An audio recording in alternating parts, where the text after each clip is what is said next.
अब कह रहे हैं कि देखो भैरवावतार की चर्चा कर रहे हैं। शंकर भगवान भैरव के रूप में प्रकट हुए।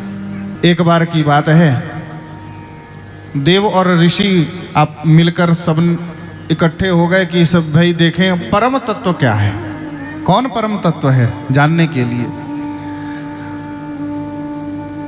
सब मिलकर ब्रह्मा जी के पास गए। ब्रह्मा जी और विष्णु जी भी मिल गए, विष्णु जी के पास गए। आपस में चर्चा होने लगी। ब्रह्मा जी कहते हैं कि मैं ही परम तत्व हूं, मैं ही सबका निर्माता हूं।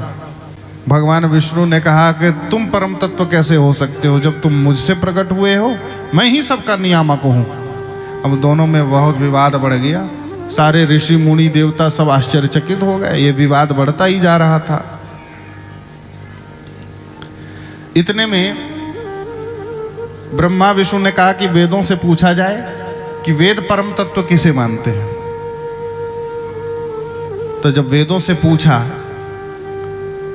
तो ऋग्वेद, यजुर्वेद, अथर्ववेद, सामवेद चारों वेदों ने कहा भगवान शंकर ही परम तत्व है। जब ऐसा कहा ब्रह्मा को भरोसा ही नहीं हुआ, विष्णु को भी भरोसा नहीं हुआ। तो देखो जब भरोसा नहीं हुआ तब एक महान ज्योति प्रगटी और वहीं भगवान शंकर प्रकट हो गए।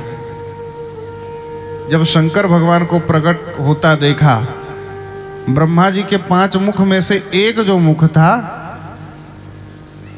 वह तो भाई मुंह बनाने लगा, क्रोधित हो गया। ब्रह्मा जी ने कहा रुद्र तुम तो मुझसे प्रकट हुए हो, मेरे भुवन से प्रकट हुए हो, मैं जानता हूं तुम परम तत्व नहीं हो सकते। इतना सुनना था, शंकर भगवान को क्रोध आ गया। शंकर भगवान से एक पुरुष प्रकट हुआ। एक पुरुष प्रकट हुआ। वह पुरुष सामने आसमान में खड़ा हो गया। शंकर भगवान ने कहा कि तुम सुनो, मुझसे प्रकट हुए हो, विश्व का पालन पोषण करने में तुम समर्थ हो, विश्व का प्रलय करने में तुम समर्थ हो, इसलिए तुम्हारा नाम क्या होगा? तुम्हारा नाम भैरव होगा।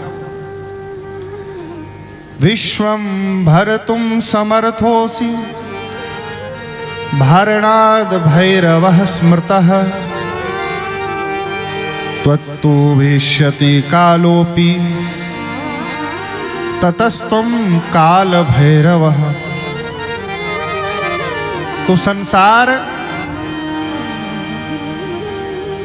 देखो कह रहे हैं कि तुम संसार का भरण पोषण कर सकते हो,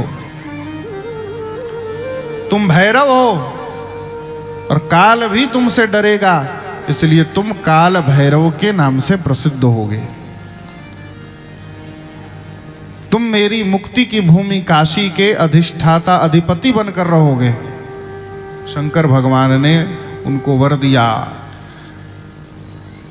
काल भैरव, अब काल भैरव ने से कहा शंकर भगवान ने, इस ब्रह्मा ये मुंह बना रहा है, ब्रह्मा का सिर काट दो। तो काल भैरव ने जो 5वां मुख था ब्रह्मा जी का, वो सिर ही काट लिया। ब्रह्मा तो शंकर भगवान के चरणों में गिर गए और तब से काल भैरव भगवान के हाथ में ब्रह्मा जी का सिर विराजमान होने लगा। बोले काल भैरव भगवान की जय। इस प्रकार शंकर भगवान काल भैरव के रूप में प्रकट हुए। काल भैरव के रूप में प्रकट हो गए।